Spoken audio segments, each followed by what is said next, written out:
À Saint-Hyacinthe, le domaine sur le verre redéfinit ce que signifie habiter un quartier. Plus qu'un projet résidentiel, c'est une vision globale qui intègre des infrastructures essentielles et un véritable engagement envers la collectivité. Rencontre avec Roger Letendre, le promoteur derrière ce projet.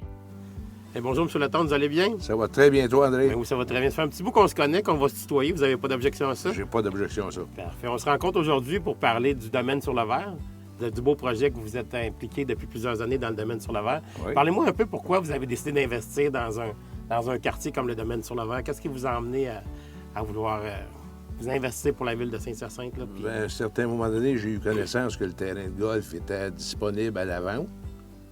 Puis, en sachant qu'il y avait un besoin pour des terrains pour la construction résidentielle, j'ai pensé que ce serait une bonne chose de participer à établir un nouveau quartier aux normes d'aujourd'hui, avec une école flambant neuve, avec une garderie, avec des parcs bien installés, station de pompage d'égouts puis d'eau usée. Je pense qu'on va avoir un quartier qui va être aux normes de 2025, qui vont être corrects.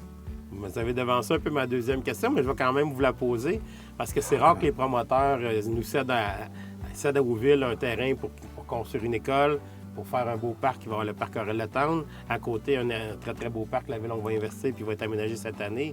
Vous avez construit une station de pompage, 80 des frais étaient à votre compte. Qu'est-ce qui vous a amené à tout faire ça pour votre ville? Parce que c'est quand même votre ville comme la mienne, là. C'est toute notre ville. En réalité, ça nous a été présenté au début par l'ancienne administration, ton prédécesseur puis la direction générale antérieure, comme étant un projet de partenariat où la ville faisait une partie, comme exemple, acquérir une maison pour avoir un accès sur le Grand Rang,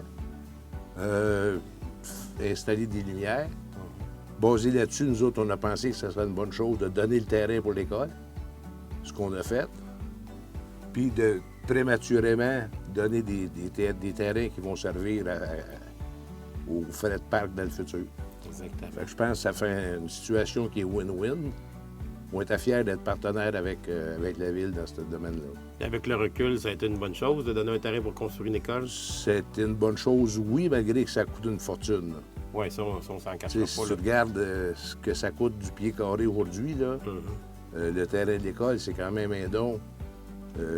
Important, très important. Important, puis j'ai l'air d'être un peu dans les sols. Tu regardes les fabriques, tu regardes...